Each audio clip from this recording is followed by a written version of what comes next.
Bro, sebelum nonton, sedekah subscribe dong. Oke, bismillahirrahmanirrahim. Assalamualaikum warahmatullahi wabarakatuh. Kembali lagi bersama saya, Ahmad Faiz Robani, di channel Ustadz Gaul Channel. Oke guys, pada kali ini kita akan melanjutkan konten-konten kita di channel Ustadz Gaul Channel tentunya. Pantengin terus ya guys ya. Tapi sebelum kita lanjutin, ya kan, penasaran kan judulnya apa? Nah, sebelumnya bagi yang baru datang atau pemirsa terbaru yang datangnya apalagi dari Belanda, ya kan, saya doakanlah semoga banyak pendatang-pendatang baru. Jangan lupa di subscribe channel ini, kemudian di like, di komen, dan di share ya guys ya ke teman-teman kalian. Nah oke, pada video kali ini Ustadz Gaul akan sedikit bicara tentang cinta. Tentang cinta. Ya, jadi saya bukan sad boy ya guys ya. Saya bebas bicara tentang cinta ya kan. Karena cinta itu kan pada hakikatnya kan kebebasan ya kan. Cinta itu adalah sebuah kebebasan. Ketika kita bicara cinta, maka cinta ini maknanya sangat luas. Tapi karena saya ustadz, kita akan membahas lebih dalam itu menurut konsepsi agama ya kan. Kita dalam paradigma agama, bagaimana memandang tentang cinta itu sendiri. Yang pertama adalah cinta itu ternyata menjadi pusat kekuatan. Pusat kekuatan. Ketika ada cinta dalam hati kita, ketika kita melakukan sesuatu karena cinta, maka tidak ada lelah yang kita rasakan. Karena kita mencintai. Makanya orang sering mengatakan seperti ini. Kalau misalnya kalian bekerja, maka bekerjalah dengan cinta. Ya kan? Karena dengan cinta itu bisa membuat diri kalian semangat, bisa membuat diri kalian tidak merasa lelah, kemudian juga bisa menjadikan diri kalian mencintai pekerjaan itu. Jadi sampai kapanpun kalian akan mencintai pekerjaan itu, tanpa pernah mengeluh, tanpa pernah merasa lelah. Nah inilah kekuatan cinta, dahsyatnya cinta. Nah di sini saya akan sedikit mengambil pelajaran atau hikmah, karena sebentar lagi Idul Adha, ya kan? Saya ingin mengambil pelajaran kisah tentang Nabi Ibrahim ketika dia ingin menyembelih Nabi Ismail. Jadi ketika itu Nabi Ibrahim itu bermimpi dan diperintahkan Allah Subhanahu wa taala dalam mimpinya. Dia disuruh untuk menyembelih Nabi Ismail. Perlu kalian ketahui bahwasanya Nabi Ismail adalah anak kesayangan Nabi Ibrahim. Penuh kecintaan.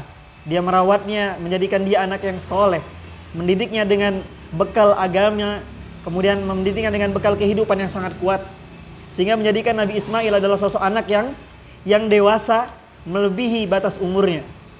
Maka ketika disampaikan, ada perkataan yang menarik dari Nabi Ismail. Wahai anakku, aku semalam bermimpi. Ya kan, kira-kira maknanya seperti itu ya, bahasa saya ya, bahasa Ustadz Gaul. Aku semalam bermimpi, dan dalam mimpiku aku diperintahkan untuk menyembelihmu. Maza taro? Apa pendapatmu? Apa yang kamu lihat dari mimpi ini? Dia tersenyum dan dia mengatakan kepada ayahnya, wahai ayahku, if'al maza tu'mar. Ya kan? Wahai ayahku, lakukanlah apa yang diperintahkan Allah Subhanahu wa taala. Selagi itu perintah Allah, selagi itu perintah Rasulnya, maka saya akan, insya Allah engkau akan dapati saya sebagai orang yang sabar. Ya maksudnya yang sabar ya guys. Nah di sini adalah ada kata-kata sabar yang dikeluarkan atau yang dilontarkan oleh Nabi Ismail ketika bicara masalah cinta. Jadi ketika kita mencintai seseorang, Nabi Ibrahim mencintai anaknya dan Nabi Ismail mencintai ayahnya, ya kan? Nah, atas dasar kecintaan mereka sama-sama mencintai Allah Subhanahu wa taala. Maka Nabi Ismail mengatakan, insya Allah ana minas sabirin. Sesungguhnya engkau akan mendapatkanku sebagai orang-orang yang sabar. Orang yang sabar bagaimana guys? Orang yang sabar adalah orang yang tidak pernah ada batasan menahan kesabarannya. Ketika kita membatasi kesabaran, maka pahala kesabaran pun terbatas.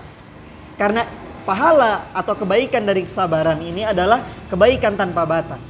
Jadi sabar itu adalah wujud cinta tanpa batas. Nah, dilanjutkan dengan ceritanya. Ketika mereka ke suatu tempat untuk penyembelihannya dengan ikhlas, kemudian Allah ganti dengan seekor domba. Tapi yang saya garis bawahi di sini adalah bukan di peringatan Idul Adha hanya kita disyariatkan untuk menyembelih domba, tapi tentang kecintaannya. Ketika Nabi Ibrahim ingin menyembelih anaknya dan dia mengikhlaskan karena Allah Subhanahu wa taala, dia membuktikan dia ingin melaksanakan kewajiban-kewajiban Allah Subhanahu wa taala. Justru Allah menggantinya dengan domba, dan Allah tidak mengganti Nabi Ismail dengan orang lain atau dengan apapun, tapi dia menggantinya dengan domba yang kemudian menjadi syariat. Nah, ini adalah bukti ketika saya mengatakan ternyata pengorbanan itu adalah puncak cinta tertinggi. Ya kan? Pengorbanan itu adalah puncak tertinggi. Ketika kita berkorban karena sesuatu, maka ketahuilah, maka sadarlah, ketika itu juga engkau sedang merasakan cinta. Karena cinta itu adalah pengorbanan. Cinta itu adalah rasa sabar. Cinta itu adalah sebuah keikhlasan. Ketika engkau mendapati rasa ini, maka sadarlah engkau sedang merasakan cinta. Nah, ketika dari hikmah yang bisa kita ambil pelajaran dari kisah Nabi Ibrahim menyembelih Nabi Ismail ini, wujud cinta. Ternyata ketika kita kehilangan sesuatu, itu bukan berarti Allah benci dengan kita atau Allah tidak menginginkan kita bercinta. Contoh, kalau misalnya dia anak muda, ya kan? Misalnya saya mencintai seseorang, kemudian Allah skenariokan cinta saya hancur atau saya putus. Ketahuilah bahwasanya itu wujud cinta. Allah tidak ingin melihat kamu berlama-lama dalam maksiat. Allah tidak ingin menjadikan kamu bergelimang dosa, tapi Allah ingin kamu dan dia itu mencintai Allah Subhanahu wa taala. Maka ketika kita mencintai makhluk, cintailah makhluk itu karena Allah Subhanahu wa taala. Nah, inilah mungkin sedikit bicara tentang cinta, ya kan? Ustadz Gaul ini gini-gini juga bisa bicara cinta, ya guys ya. Walaupun sebenarnya ya gitu ya. Apa ya? Ditinggal nikah. Oh, enggak. Karena itu berarti bukan cinta sebenarnya. Karena dia udah pergi. Udahlah, enggak salah dibahas ya. Intinya cinta itu akan mendatangkan keajaiban-keajaiban, kekuatan-kekuatan, dan dahsyatnya adalah ketika kita sabar, ketika kita melakukan pengorbanan tertinggi, maka ketahuilah engkau sedang merasakan cinta. Maka kembali lagi di channel saya berikutnya, di konten-konten berikutnya. Jangan lupa di-share video ini ketika bermanfaat. Aku qouli hadza astagfirullahalazim. Berjumpa lagi dengan saya Ustadz Gaul hanya di channel Ustadz Gaul Channel. Assalamualaikum warahmatullahi wabarakatuh.